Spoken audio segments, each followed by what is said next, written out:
Hare Krishna, everyone. It's me again, Keshava Bharati Das Goswami, still in one piece after flying all night and using half the rest of the night getting settled in and everything, without very much sleep, but eager to continue the daily readings of Srila Prabhupada's books, which, by the way, I made a vow to do every day for the rest of my life, except when I'm on a plane, all through the night. Other than that, I've been able to do this every day, almost a year now, and 5 years running for doing reading every night, right?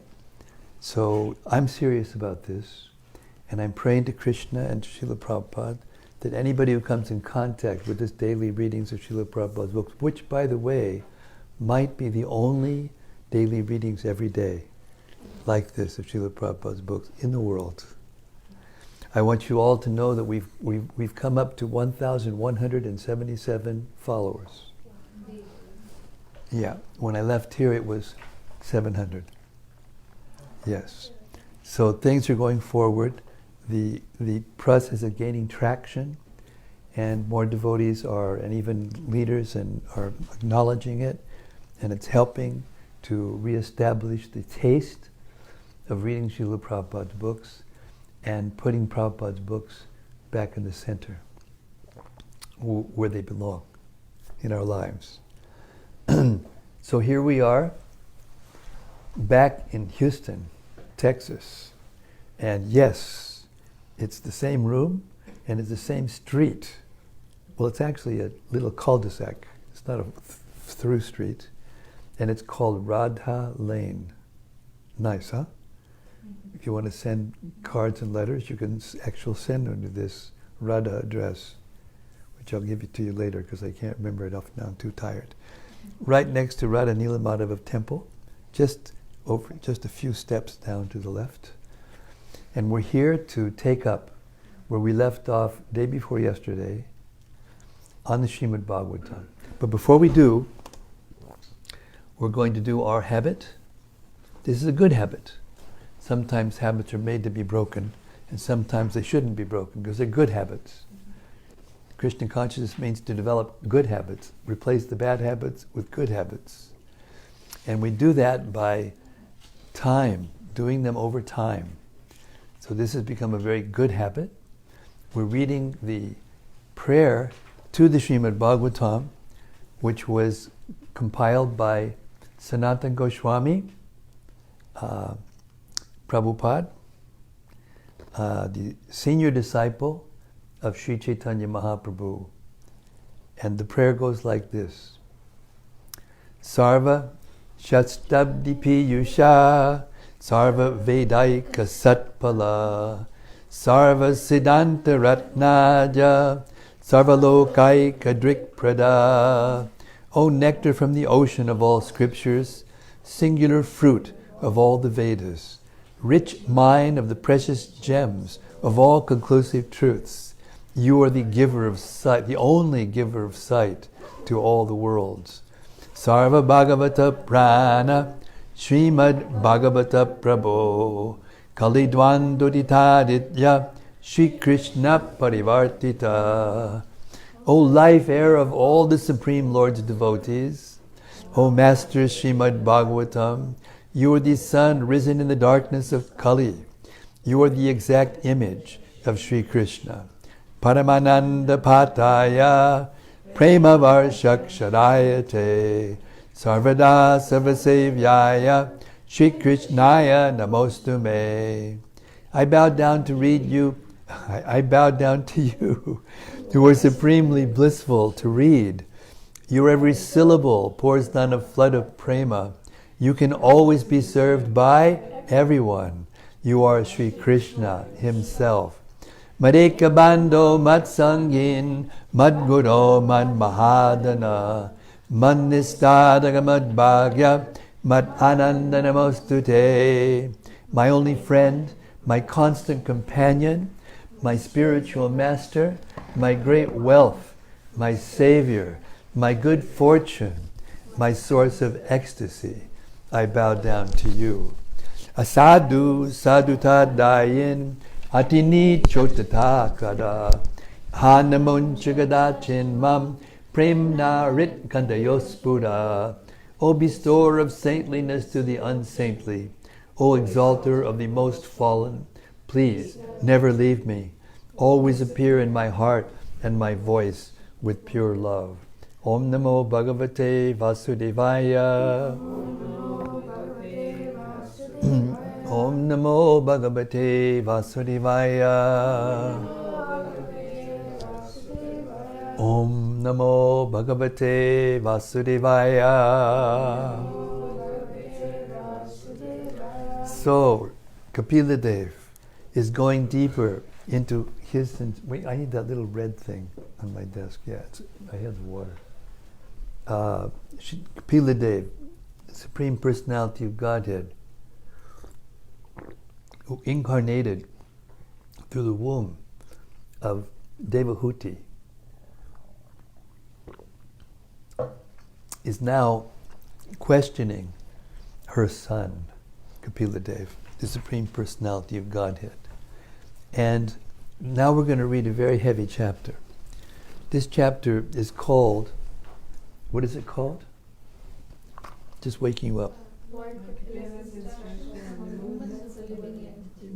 Krishna's instructions on the movements of living entities. That's correct. So this is a very heavy chapter. It talks about how we came into this world. Maybe not originally in the beginning, but each lifetime. This is what we go through, each lifetime. Chapter 31, third canto, text 1. The personality of Godhead said, under the supervision of the Supreme Lord, and according to the result of his work, the living entity, the soul, is made to enter into the womb of a woman through the particle of male semen to assume a particular type of body. Purport. As stated in the last chapter, after suffering different kinds of hellish conditions, a man comes again to the human form of life. The same topic is continued in this chapter. In order to give a particular type of human form to a person who has already suffered hellish life, the soul is transferred to the semen of a man who is just suitable to become his father. During sexual intercourse, the soul is transferred through the semen of the father into the mother's womb in order to produce a particular type of body. This process is applicable to all embodied living entities. But it is especially mentioned for the man who is transferred to the Anda, Tamisra hell, after suffering there when he who has had many types of hellish bodies, like those of dogs and hogs, is to come again to the human form. He is given the chance to take his birth in the same type of body from which he degraded himself to hell. Everything is done by the supervision of the Supreme Personality of Godhead. Material nature supplies the body, but it does so under the direction of the Super Soul. It is said in Bhagavad Gita that a living entity is wandering in this material world on a chariot made of material energy, material nature. The Supreme Lord, as Super Soul, is always present with the individual soul. He directs material nature to supply a particular type of body to the individual soul according to the result of his work. And the material nature supplies it.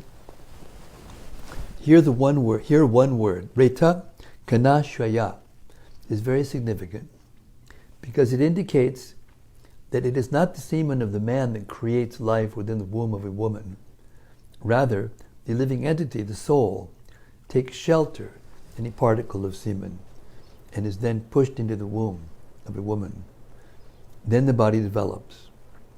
There is no possibility of creating a living entity without the presence of the soul simply by sexual intercourse. The materialistic theory that there is no soul and that a child is born simply by material combination of the sperm and the ovum is not very feasible, it is unacceptable. Text 2.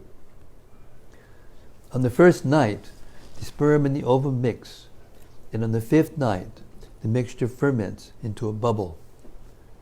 On the 10th night, it develops into a form like a plum, and after that, it gradually turns into a lump of flesh or an egg, as the case may be. Purport. The body of the soul develops in 4 different ways, according to its different sources. One kind of body, that of the trees and plants, sprouts from the earth. The second kind of body grows from perspiration, as with flies, germs, and bugs. The third kind of body develops from eggs, and the fourth develops from an embryo. This verse indicates that after emulsification of the ovum and sperm, the body gradually develops either into a lump of flesh or into an egg, as the case may be. In the case of birds, it develops into an egg, and in the case of animals and human beings, it develops into a lump of flesh. Text 3. In the course of a month, a head is formed, and at the end of 2 months, the hands, feet, and other limbs take shape. By the end of 3 months, the fingers, nails, fingers, toes, body hair, bones, and skin appear, as do the organ of generation and the other apertures in the body, namely the eyes, nostrils, ears, mouth, and anus. Text 4. Within 4 months from the date of conception, the 7 essential ingredients of the body, namely chyle, blood, flesh, fat, bone, marrow, and semen, come into existence. At the end of 5 months, hunger and thirst make themselves felt.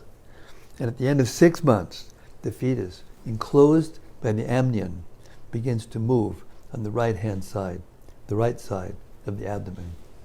Purport. When the body of the child is completely formed at the end of 6 months, the child, if he is male, begins to move to the right side, and if female, she tries to move on the left side. Text 5. Deriving its nutrition from the food and drink taken by the mother, the fetus grows and remains in that abominable residence of stools and urine, which is the breeding place of all kinds of worms. Purport. In the Markandeya Purana, it is said that the intestine of the mother, the umbilical cord, that in the intestine of the mother, the umbilical cord, which is known as apyayani, joins the mother to the abdomen of the child, and through this passage, the child within the womb accepts the mother's assimilated foodstuff. In this way, the child is fed by the mother's intestine within the womb and grows from day to day. The statement of the Markandeya Purana about the child's situation within the womb is exactly corroborated by modern medical science, and thus the authority of the Puranas cannot be disproved, as is sometimes attempted by the Mayavadi philosophers. Since the child depends completely on the assimilated foodstuff of the mother, during pregnancy there are restrictions on the food taken by the mother. Too much salt, chili, onion, and similar food is forbidden for the pregnant mother, because the child's body is too delicate and new for him to tolerate such pungent food. Restrictions and precautions to be taken by the pregnant mother, as enunciated in the Smriti scriptures of Vedic literature, are very useful. We can understand from the Vedic literature how much care is taken to beget a nice child in society. The Garbhadana ceremony before sexual intercourse was compulsory for persons in the higher grades of society, and it is very scientific. Another process recommended in the Vedic literature during pregnancy are also very important. To take care of the child is the primary duty of the parents, because if such care is taken, society will be fulfilled with good population to maintain the peace and prosperity of the society, country, and human race. Text 6.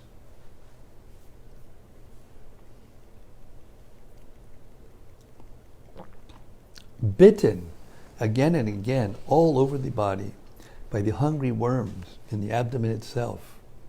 The child suffers terrible agony because of his tenderness. He thus becomes unconscious moment after moment because of the terrible condition. Purport. The miserable condition of material existence is not only felt when we come out of the womb of the mother, it is also present within the womb.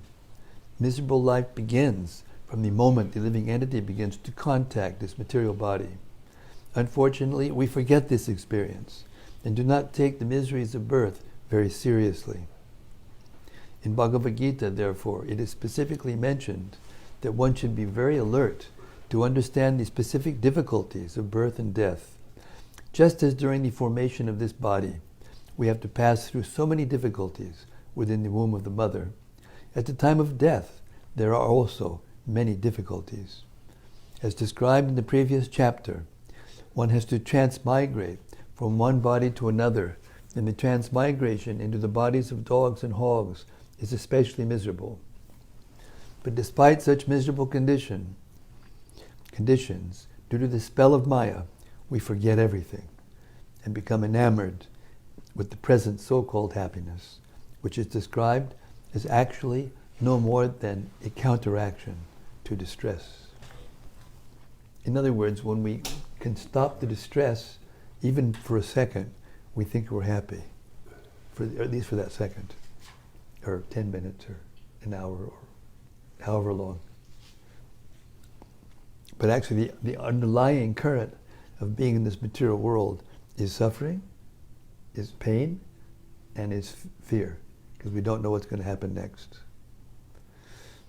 So there's no amount of material adjustments that can stop that.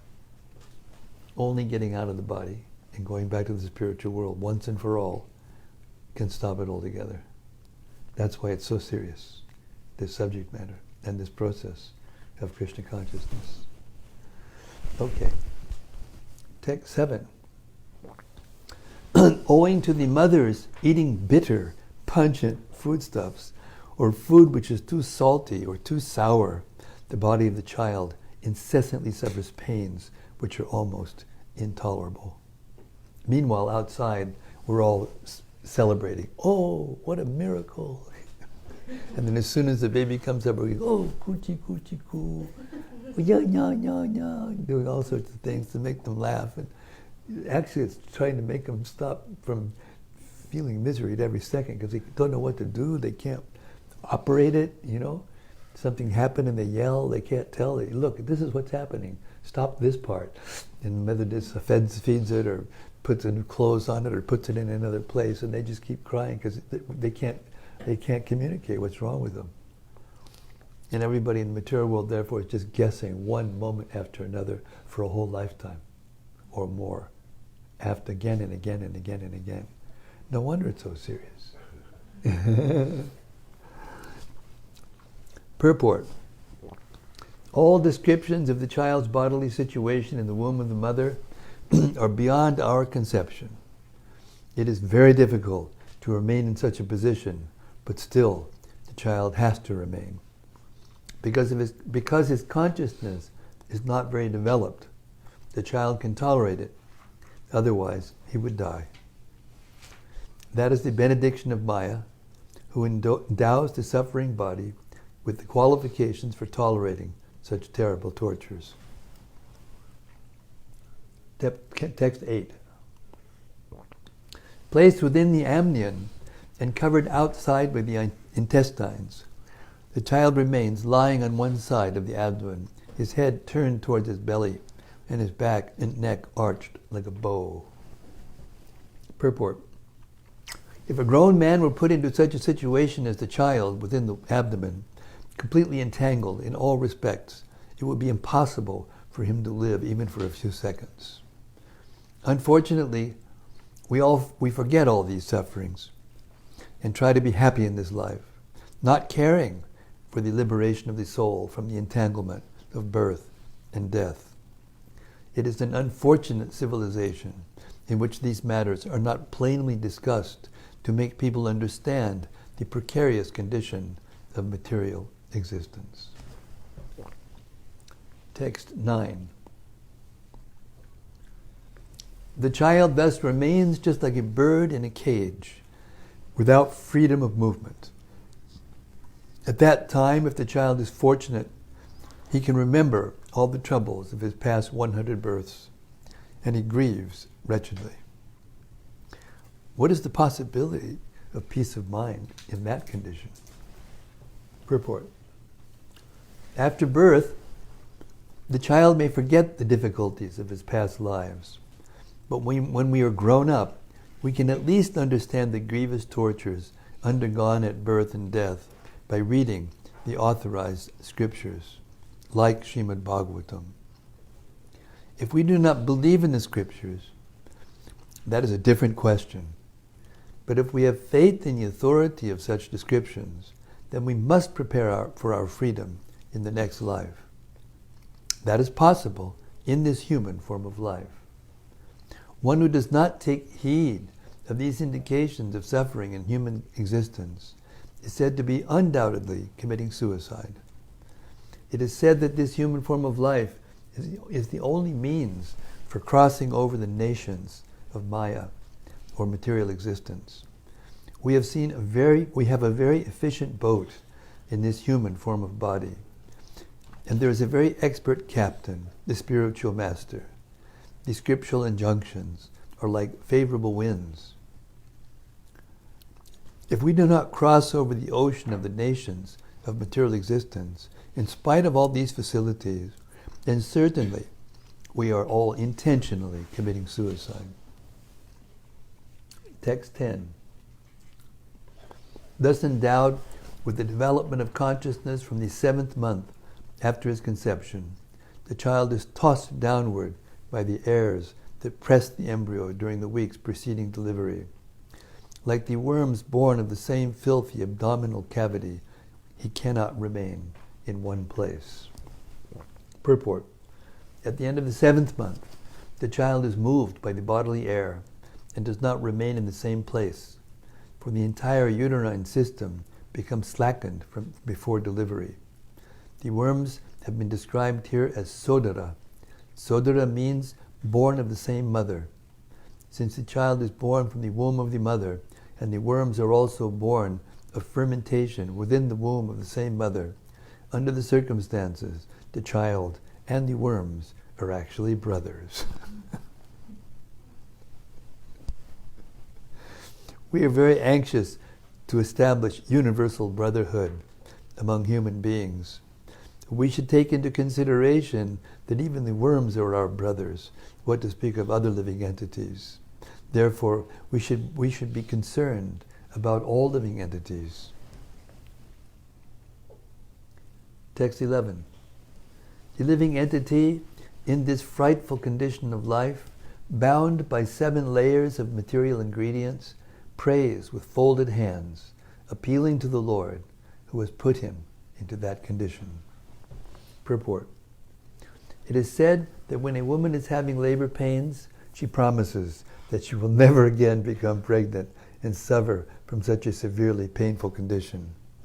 Similarly, when one is undergoing some surgical operation, he promises that he will never act in such a way as to become diseased and have to undergo medical surgery. Or, when one falls into danger, he promises he will never again make the same mistake. Similarly, the living entity, when put into a hellish condition of life, prays to the Lord that he will never again commit sinful activities and have to be put into the womb for repeated birth and death. In the hellish condition within the womb, the living entity is very much afraid of being born again. And when he is out of the womb, when he is in full life and good health, he forgets everything and commits again and again the same sins for which he was put into that horrible condition of existence. 12. The human soul says, I take shelter of the lotus feet of the Supreme Personality of Godhead, who appears in his various eternal forms and walks on the surface of the world. I take shelter of him only, because he can give me relief from all fear, and from him I have received this condition of life, which is just befitting my impious activities. Purport. The word Chalach, Charanada Vindam, refers to the Supreme Personality of Godhead, who actually walks or travels upon the surface of the world. For example, Lord Ramachandra actually walked on the surface of the world, and Lord Krishna also walked just like an ordinary man. The prayer is therefore offered to the Supreme Personality of Godhead, who descends to the surface of this earth, or any part of this universe, for the protection of the pious and the destruction of the impious. It is confirmed in Bhagavad Gita that when there is an increase of irreligion and discrepancies arise in the real religious activities, the Supreme Lord comes to protect the pious and kill the impious. This verse indicates Lord Krishna. Another significant point in this verse is that the Lord comes ichchaya, by his own will. As Krishna confirms in Bhagavad Gita, Sambhavam yat mamayaya, I appear at my will by my internal potent power. He is not forced to come by the laws of material nature. It is stated here, ichchaya. He does not assume any form as the impersonalists think, because he comes at his own will, and the form in which he descends is his eternal form.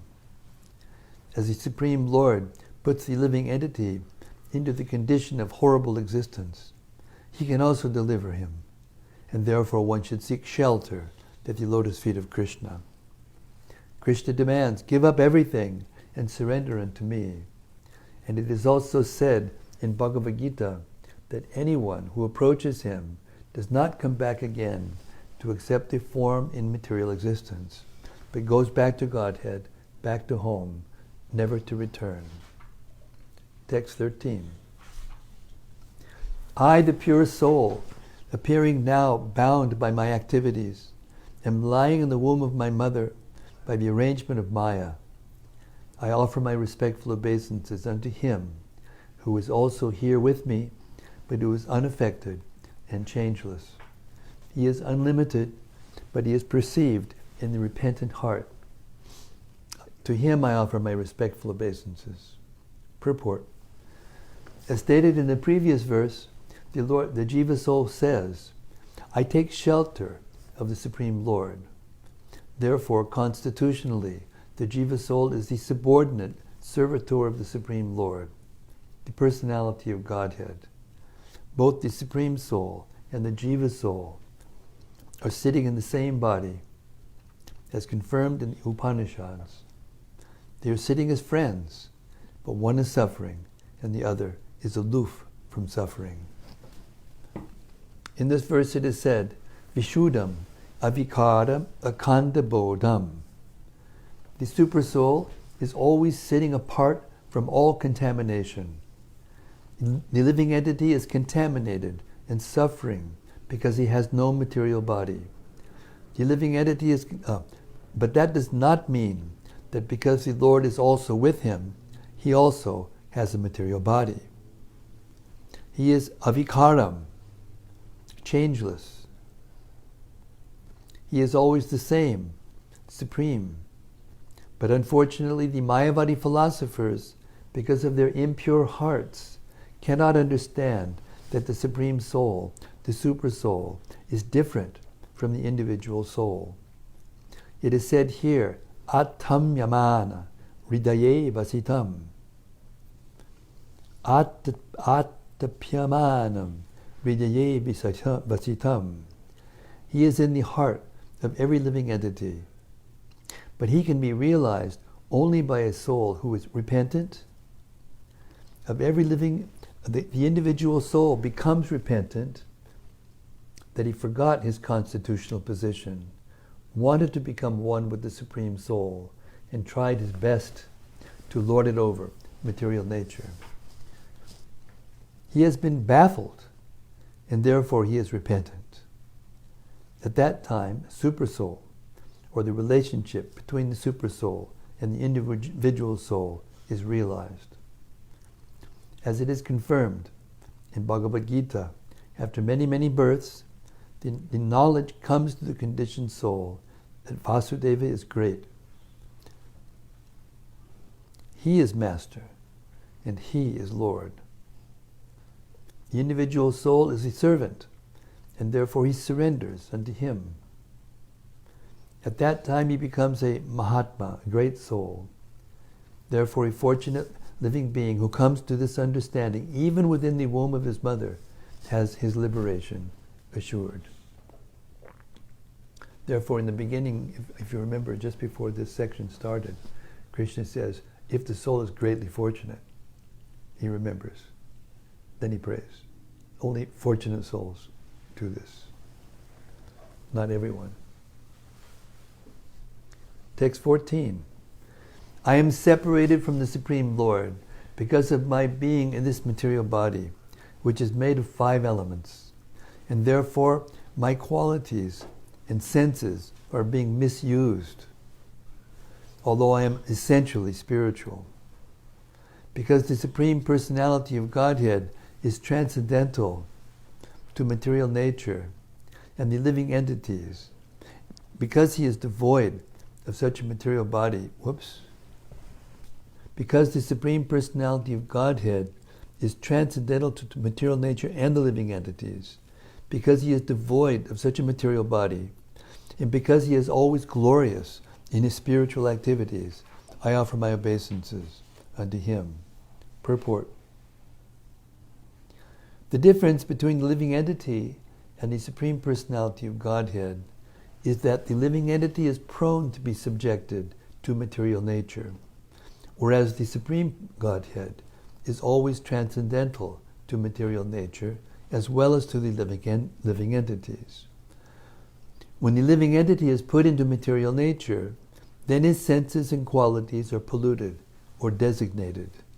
There is no possibility for the Supreme Lord to become embodied by material qualities or material senses, for he is above the influence of material nature and cannot possibly be put in the darkness of ignorance like the living entities.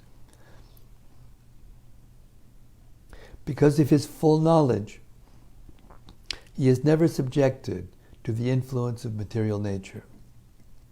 Material nature is always under his control, and it is therefore not possible that material nature can control the Supreme Personality of Godhead. Since the identity of the living entity is very minute, he is prone to be subjected to material nature. But when he is freed from this material body, which is false, he attains the Supreme Spiritual Nature as the Supreme Lord. At that time there is no qualitative difference between him and the Supreme Lord. But because he is not so quantitatively powerful as to never be put under the influence of material nature, he is quantitatively different from the Lord. The entire process of devotional service is to purify oneself from this contamination of material nature and put oneself on the spiritual platform where he is qualitatively one with the Supreme Personality of Godhead. In the Vedas it is said that the living entity is always free. Asango ya yam purusha. The living entity is liberated. His material contamination is temporary, and his actual position is that he is liberated. This liberation is achieved by Krishna consciousness, which begins from the point of surrender. Therefore it is said here, I offer my respectful obeisances unto the Supreme Person. Text 15.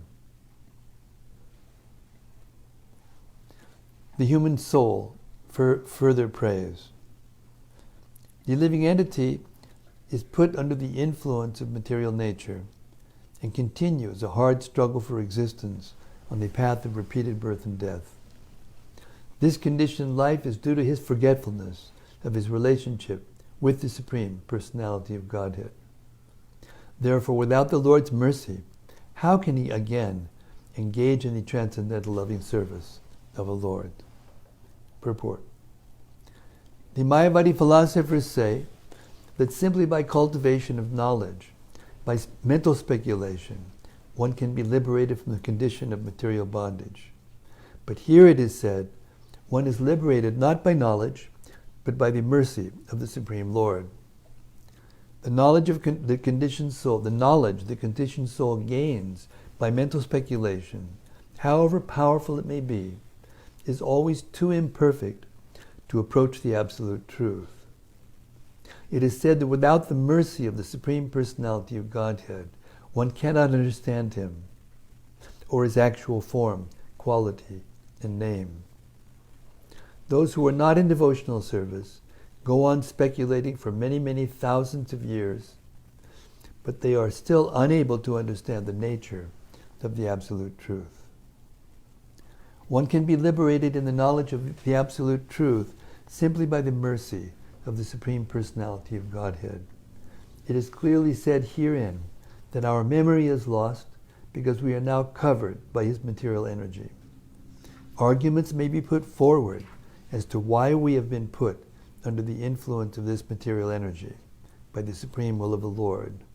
This is explained in Bhagavad Gita, where the Lord says, I am sitting in everyone's heart, and due to me, one is forgetful or is alive in knowledge. The forgetfulness of the conditioned soul is also due to the direction of the Supreme Lord. A living entity misuses his little independence when he wants to lord it over material nature. This misuse of independence, which is called Maya, is always available. Otherwise there would be no independence. Independence implies that one can use it properly or improperly. It is not static, it is dynamic. Therefore, misuse of independence is the cause of being influenced by Maya. Maya is so strong that the Lord says it is very difficult to surmount her influence. But one can do so very easily if he surrenders unto me. Mam eva ye prapadyante. Anyone who surrenders unto Him can overcome the influence of the stringent laws of material nature. It is clearly said here that a living entity is put under the influence of Maya by His will. And if anyone wants to get out of this entanglement, this can be made possible simply by His mercy. The activities of the conditioned souls under the influence of material nature are explained here. Every conditioned soul is engaged in different types of work under the influence of material nature. We can see in the material world that the conditioned soul acts so powerfully that he is playing wonderfully in creating the so-called advancements of material civilization for sense gratification. But actually, his position is to know that he is an eternal servant of the Supreme Lord. When he is actually in perfect knowledge, he knows that the Lord is the supreme worshipful object and that the living entity is his eternal servant. Without this knowledge, he engages in material activities. That is called ignorance. Text 16. No one other than the Supreme Personality of Godhead, as the localized Paramatma, the partial representation of the Lord, is directing the inanimate and inanimate objects. He is present in the three phases of time, past, present, and future. Therefore, the conditioned soul is engaged in different activities by His direction, and in order to get free from the threefold miseries of this conditional life, we have to surrender unto Him only. Purport. When a conditioned soul is seriously anxious to get out of the influence of the material clutches, the Supreme Personality of Godhead, who is situated within him as Paramatma, gives him this knowledge. Surrender unto me, as the Lord says in Bhagavad Gita. Give up all other engagements. just surrender unto me. It is to be accepted that the source of knowledge is the Supreme Person. This is also confirmed in Bhagavad Gita, Matak Smritir Jnanam Apavanam Cha. The Lord says, through me, one gets real knowledge and memory, and one also forgets through me. To one who wants to be materially satisfied, or who wants to lord it over material nature, the Lord gives the opportunity to forget his service and engage in so-called happiness of material activities. Similarly, when one is frustrated in lording it over material nature and is very serious about getting out of this material entanglement, the Lord from within gives him the knowledge that he has to surrender unto him.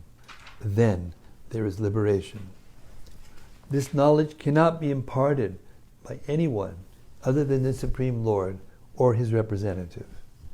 In the Chaitanya Charitamrita, Lord Chaitanya instructs Rupa Goswami that the living entities wander in life after life, undergoing the miserable conditions of material existence.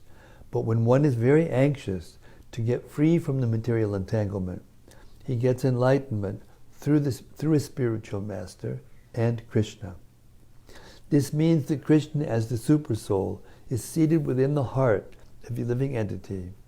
And when the living entity is serious, the Lord directs him to take shelter of his representative, a bona fide spiritual master. Directed from within and guided externally by the spiritual master, one attains the path of Krishna consciousness, which is the way out of the material clutches. Therefore, there is no possibility of being situated in his own position until he is blessed by the Supreme Personality of Godhead. Unless he is enlightened with the supreme knowledge, one has to undergo the severe penalties of the hard struggle for existence in the material nature. The spiritual master is therefore the mercy manifestation of the Supreme Person.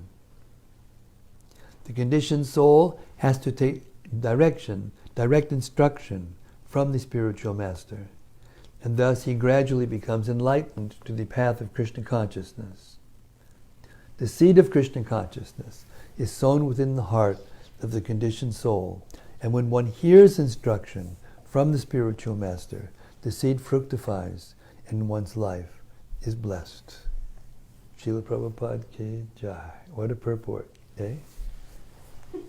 Pretty clear instruction about what the material entanglement is and what the only way out is. Okay, text 17. Fallen into a pool of blood, stool, and urine within the abdomen of his mother, his own body scorched by the mother's gastric fire. The embodied soul, anxious to get out, counts his months and prays, "O my Lord, when shall I, a wretched soul, be released from this confinement?" Purport. The precarious position of the living entity within the womb of his mother is described here. On one side of where the child is floating in the heat of gastric fire, and on the other side is urine, stool, blood, and discharges. After 7 months, the child, who has regained his consciousness, feels the horrible condition of his existence and prays to the Lord. Counting the months until his release, he becomes greatly anxious to get out of the confinement. The so-called civilized man does not take account of this horrible condition of life, and sometimes for the purpose of sense gratification, he tries to kill the child by methods of contraception or abortion. Unserious about the horrible condition of the womb, in the womb, such persons continue in materialism, grossly misusing the chance of the human form of life. The word kripanadi is significant in this verse. D means intelligence, and kripana means miserly. Conditional life is for persons who are of miserly intelligence. or who do not properly utilize their intelligence. In the human form of life, the intelligence is developed, and one has to utilize that developed intelligence to get out of the cycle of birth and death. One who does not do so is a miser, just like a person who has immense wealth but does not utilize it, keeping it simply to see it, to see. A person who does not actually utilize his human intelligence to get out of the clutches of Maya, the cycle of birth and death, is accepted as miserly. The exact opposite of miserly is udara, very magnanimous. A Brahmana is called udara because he utilizes his human intelligence for spiritual realization. He uses that intelligence to preach Krishna consciousness for the benefit of the public, and therefore he is magnanimous. Text 18. My dear Lord, by your causeless mercy I am awakened to consciousness, although I am only 10 months old. For this causeless mercy of the Supreme Personality of Godhead, the friend of all fallen souls, there is no way to express my gratitude but to pray with folded hands. Purport.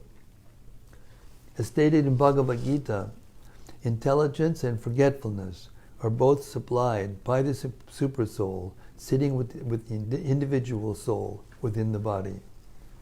When he sees that a conditioned soul is very serious about getting out of the clutches of the material influence, the Supreme Lord gives intelligence internally as Supersoul and externally as the spiritual master, or as an incarnation of the personality of God himself. He helps by speaking instructions such as Bhagavad Gita. The Lord is always seeking the opportunity to reclaim the fallen souls to his abode, the kingdom of God.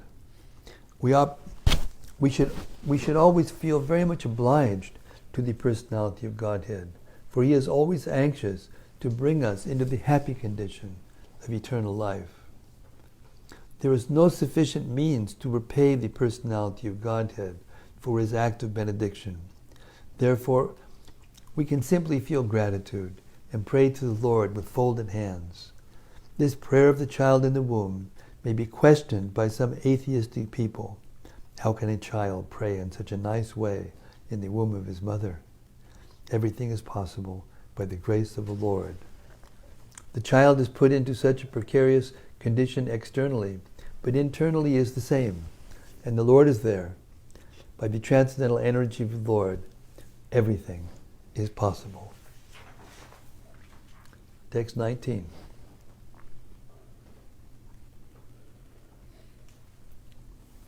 The living entity in another type of body sees only by instinct. He knows only the agreeable and disagreeable sense perceptions of that particular body. But I have a body in which I can control my senses and can understand my destination. Therefore, I offer my respectful obeisances to the Supreme Personality of Godhead, by whom I have been blessed with this body, and by whose grace I can see him within and without. Purport. The evolutionary process of different types of bodies is something like the fruit of a fructifying flower. The evolutionary process of different types of bodies is something like that of a fructifying flower. Just as there are different stages in the growth of a flower, the bud stage, the blooming stage, and the full-fledged grown-up stage of aroma and beauty. Similarly, there are 8,400,000 species of bodies in gradual evolution, and there is a systematic progress from the lower species of life to the higher.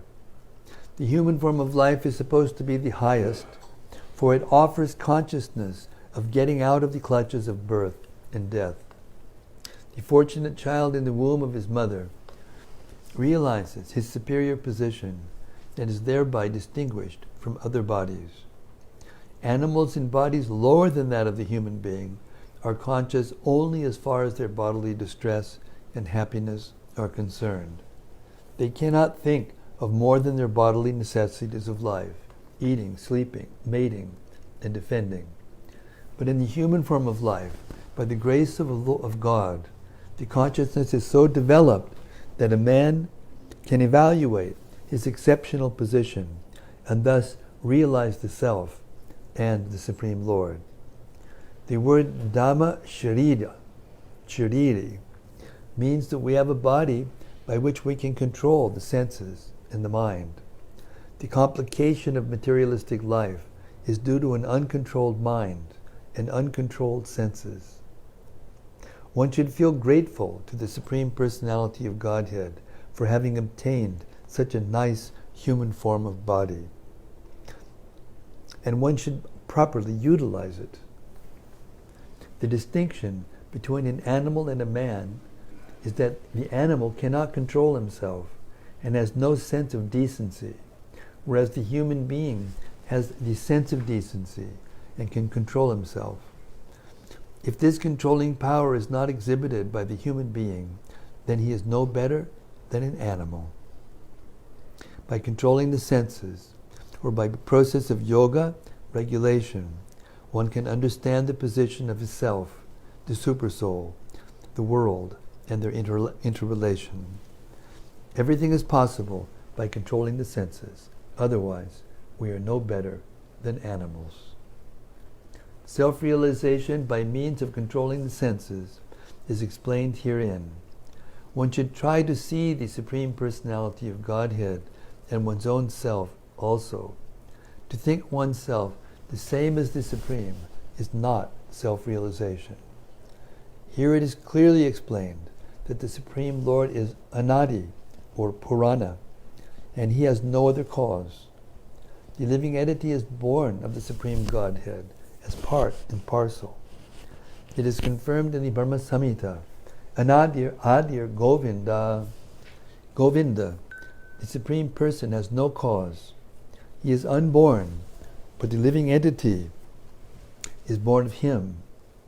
As confirmed in Bhagavad Gita, Mamai Vangsha, both the living entity and the Supreme Lord are unborn, but it has to be understood that the supreme cause of the part and parcel is the Supreme Personality of Godhead. Brahma Samhita therefore says that everything has come from the Supreme Personality of Godhead, Sarva Karana Karanam. The Vedanta Sutra confirms this also. Janmad Yasya Yataha. The Absolute Truth is the original source of everyone's birth. Krishna also says in Bhagavad Gita, Ahang Sarvasya Prabhavak. I am the source of birth of everything, including Brahma and Lord Shiva, and the living entities. This is self-realization. One should know that he is under the control of the Supreme Lord and not think that he is fully independent. Otherwise, why should he be put into conditional life? So we'll stop the reading tonight. It's almost an hour. I was getting frustrated. Huh? I was getting frustrated. Really? Yeah, I don't know why. I'll give you one answer. We don't know about these things. Yeah. And we've been taught for a long time completely differently. You know, we celebrate birth, we even celebrate death in a sense. Especially birth, we celebrate. And to find out what's actually going on, because Prabhupada said in one of the purports that the stages are actually now confirmed by the scientists who can look inside the womb and see that there's a little pea, and then it's like, and all the phases are given right here. So sometimes the scientists argue about when these books were written, and they try to debunk that they were written 5,000 years ago. But as late as they can discern, it's got to be at least 1,200 years. Nobody says it's modern, like yesterday. So how they knew this, and yet what we've been taught by the scientists, by speculation, not by direct personal observation, is that there are human beings that can even be civilized at the time that this was written. Therefore, we're conditioned by this material education, or a lack of spiritual education, rather. And therefore, when we hear these things, we go, oh my God, this is too much. Why do I have to hear of this? Yes, we need to hear of this. Because there's no other way that we can become actually serious about solving the problems of birth and death. Because whatever the problems are, the birth and death problem is there, and it never is solved materially, never. So that's why we sometimes feel uncomfortable by reading this. Therefore, I'm reading it every night, all the way through, cover to cover. I'm not skipping around, just read the sweet parts. We're reading everything so that all of us can become, it's kind of like getting, a bucket of ice water on your head when you're intoxicated. It's kind of like a shock to the system. But there's no other way that we can become serious about spiritual life.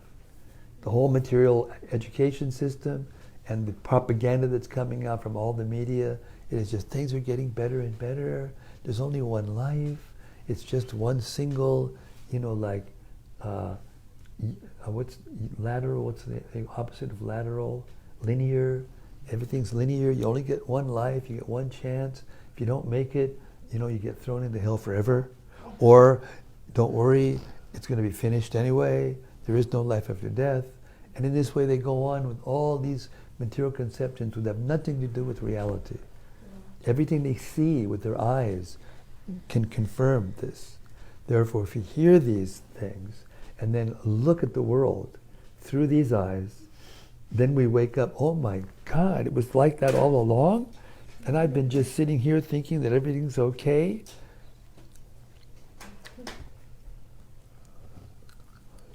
Wasn't that part of the illusion? Huh? Isn't that a part of Maya? Yeah. But without the clear understanding that there's a difference between spiritual energy and material energy, that there's a different compartment of energy, and that the spiritual, or the consciousness, is what defines spiritual energy, consciousness. And we're all aware of it. We all can't perceive anything without it, and yet the scientists are telling that it doesn't exist. And whenever they write about it in their scientific journal, you can look it up for yourself. Google it. Everybody now can Google anything, and they think they know everything. But Google this, and you'll see all of the different detailed analysis of this to try to understand it. It all comes up mystery. Yeah. It's something that we just can't understand. We haven't figured it out yet.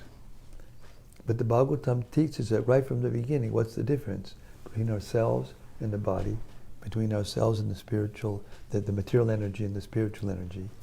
And that's why we're longing. That's why we're longing. That's why the internet was developed, because all of us long to know everything. That's why we're here in this material world in the first place. We have all these material desires to fulfill. We want to be happy. Nobody makes a plan to be miserable. No one. And if they do, they're crazier than a loon, or they're an animal. No one wants to suffer. They're always trying to get out of it. No one wants to get old. They've got all these health things and cosmetic, like products and, health spas and exercise things just to keep, and, painting the face and wearing different clothes in order to make them think themselves still young. And the rest of us, now I'm an old man. I'm thinking the same way. When I was young, I was thinking, look at that. Oh, the poor. And here I am, okay, now you're going to get your pay for having, ridiculed anybody for being old. You try to get on the plane and you can't put your thing up, and you can't do this, and you can't jump anymore. But I can remember when I could jump. I was there. I'm the consciousness. Therefore I can remember. That's God's grace. That's God's gift to us. And the ultimate gift is, if we're fortunate enough, we can understand that from within the womb and pray. And the difference between those who come to Krishna consciousness and just immediately take it and fly with it, rather than going back and forth and back and forth and back. It's just that. They prayed in a helpless condition within the womb as a result of previous activities in their lives. Okay, here we go. Our first reflection from Hannah, who, by the way, has become a kind of famous all over the world for her questions and reflections. Go ahead, Hannah. I have a question. Okay. So you said Hannah has a question. This is what we've been doing when we're out there. hi cyberspace. Oh, wait. Wow, that's a lot. Actually, let me read what Rati has to say first, because it's much more important than what I have to say. All right. Dear Guru Maharaj, please Rati Manjari. Yes. Hare Krishna, Rati. Dear Guru Maharaj, please accept my respectful obeisances. Great to see you again at Radha Lane. I have an appreciation tonight on the purport of 331:16. I marvel at how Srila Prabhupada is able to write about the spiritual master in such a confident but also a neutral way. He is using the term a spiritual master as if there were many bona fide spiritual masters walking the earth, whereas actually at that time practically he was the only one these words could refer to. How he can separate these things and write so beautifully and dutifully is amazing to me. Well, I'll say a little personal realization. When I got those first two books, Living on the Mountain, and I was reading all these different books, and I saw a thread running through everything, and it was enough to keep me going, but no one was tying it up and explaining it clearly so that I could understand what was happening, what was going on, what the direction was, nothing. And yet there was something going through it that seemed similar enough that I kept going. And then when I got those books, and I felt the same way that Rati did, and I hadn't read the third canto, I hadn't read that particular purport, but it's a fact that the real spiritual master is so humble that you can't imagine that he's the spiritual master. So when I finished looking at that book, tears were in my eyes, I was shaking all over, I was saying, this is it. But I didn't think that this person that wrote this book was my spiritual master. Not for 1 minute did I think it, until I came by coincidence. Well, there are no coincidences, but when I went looking and went to the San Francisco temple, roundabout, and just in a few hours I was sitting in front of Prabhupada when we did a program in the Hall of Flowers in Golden Gate Park.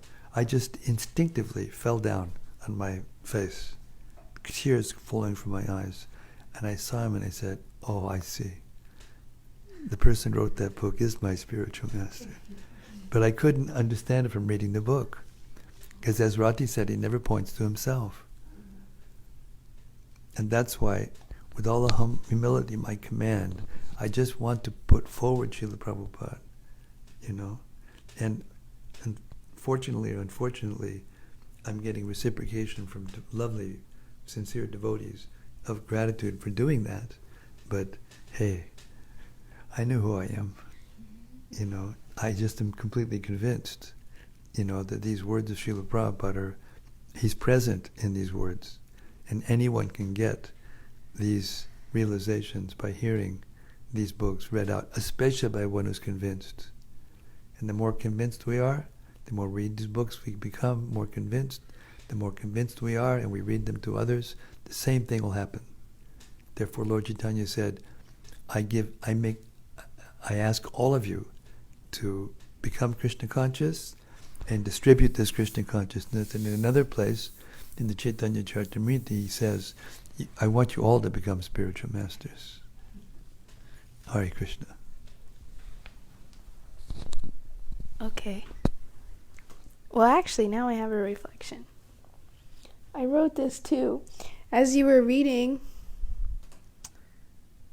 whenever you read, it's so different. I don't know why. But whenever you read, whenever you were reading, I realized the importance of you doing the audiobook because it's so potent. I have no other word to describe it. So I'm excited, and it's really necessary. Hare Krishna, thank you. And then second thing. That's why I'm here, because I got this kind of support here. We love you. So I'm going to stay here for most of the year until these other books are finished. That means minimum 7 or 8 months, maybe 9 months, a year for the next 3 to 4 years. That's how long it's going to take. So let's build a little conclave of new devotees. Organize it, get together, do things together. Hare Krishna. Oh, you said that it was Krishna's grace and mercy that even though our bodies get old, we can still remember, past things. As Kali Yuga degrades, will that still remain? Remember? It depends. Depends on who we are. It's not that everyone remembers these kinds of things. I mean, I can tell you frankly that, I'm 72 now, going on 73, and I can't do the same things as before. I've got chronic pain all over the body and all these kinds of things, can't move properly, and but I don't feel at all changed. And I think this is a part of what spiritual realization means, spiritual advancement. It means even when the body does all the, you've seen me already, I got a broken arm, I got, 50-day fever, typhoid, and God, I'm glad I'm even here. Or happy, lucky I'm even here. But somehow or other, I don't feel any different at all. At all. And it's because of Srila Prabhupada's association. And it's my solemn duty to honestly try to give this understanding and this consciousness to others. That's it. If we just hear with sincerity and honestly and be submissive, even though our mind's freaking out when we hear these things and our body's freaking out, no way, Jose, am I going to do this? No way am I going to accept that. I'm independent, I'm powerful, look what I've done already. It's just a matter of time. No, it's not just a matter of time. No one can accept death. No one has, and no one ever will. So, this is what surrender means. Surrender means you hear something that can't change except by Krishna consciousness. Then we surrender to Krishna. And as soon as you do, everything changes. And then when you hear, you open your eyes and look at the world and you see what's going on. And there's no doubt, there's no alternative. Hare Krishna.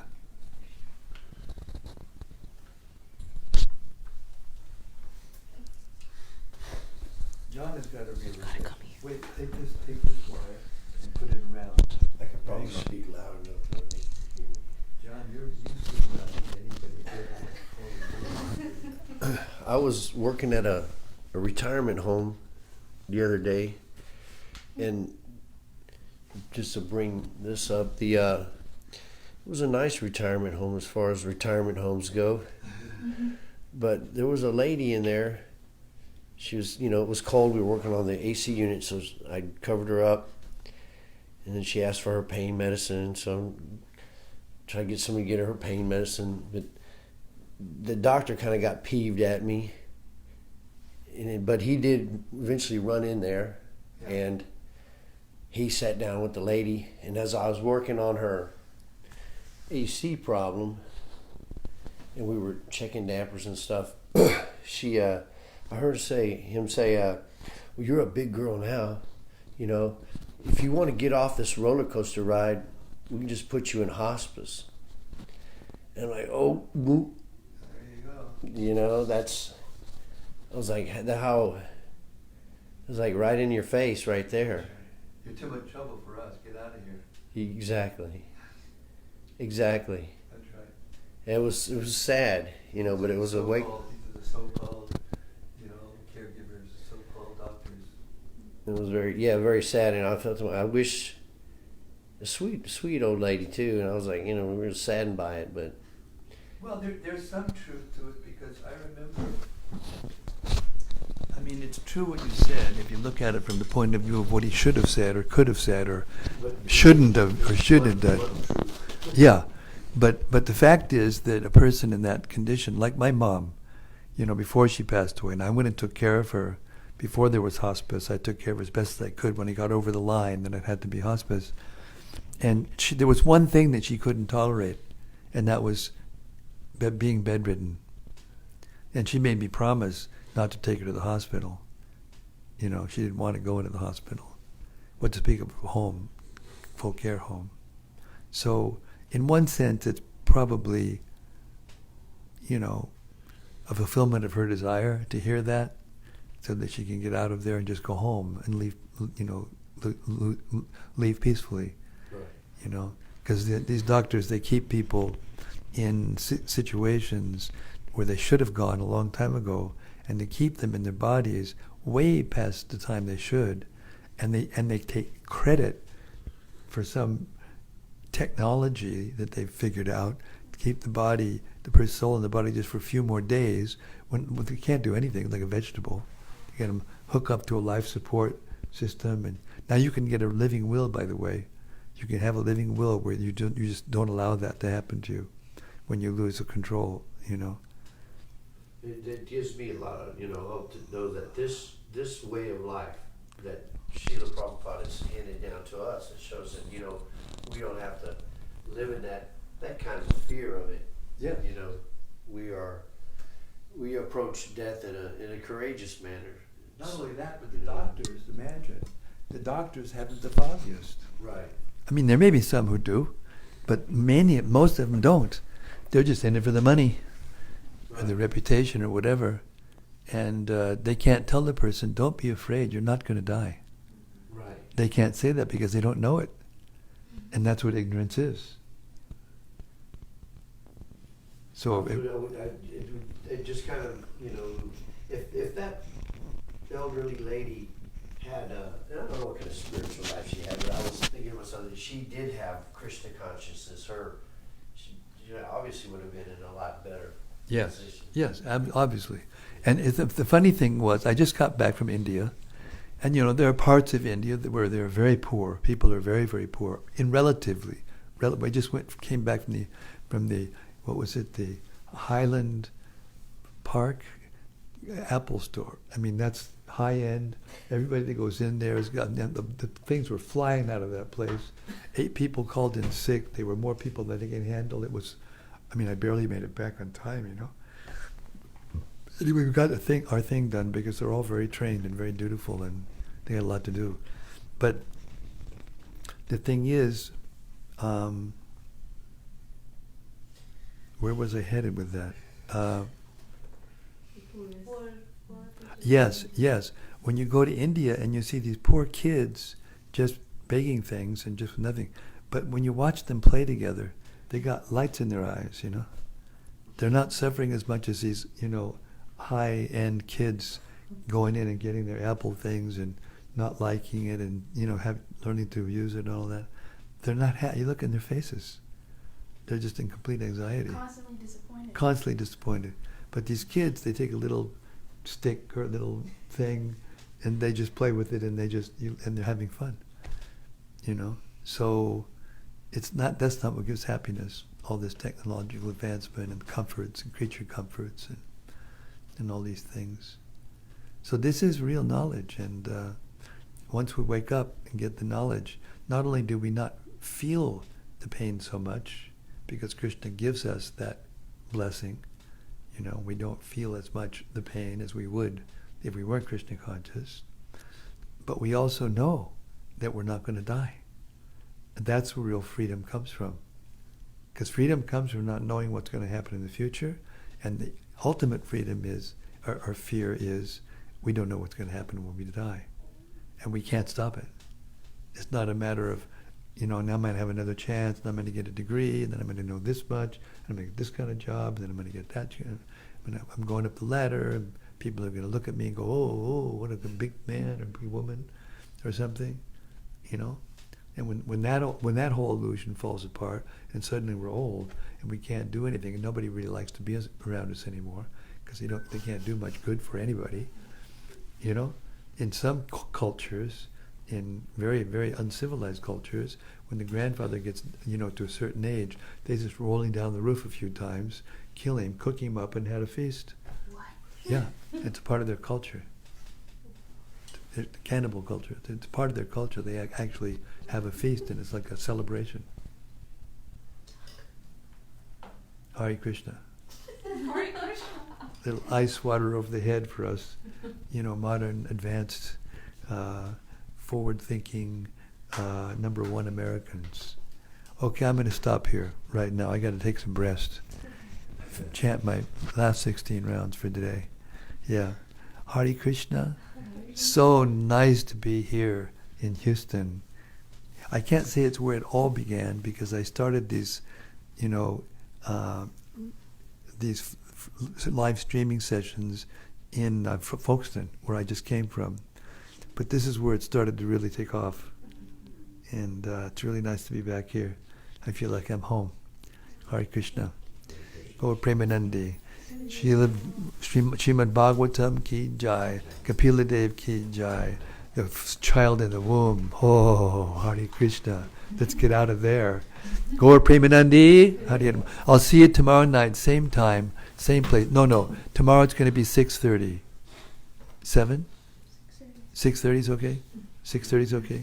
Okay, we'll see you tomorrow night right here in Radha Lane at 6:30. Hare Krishna. Hare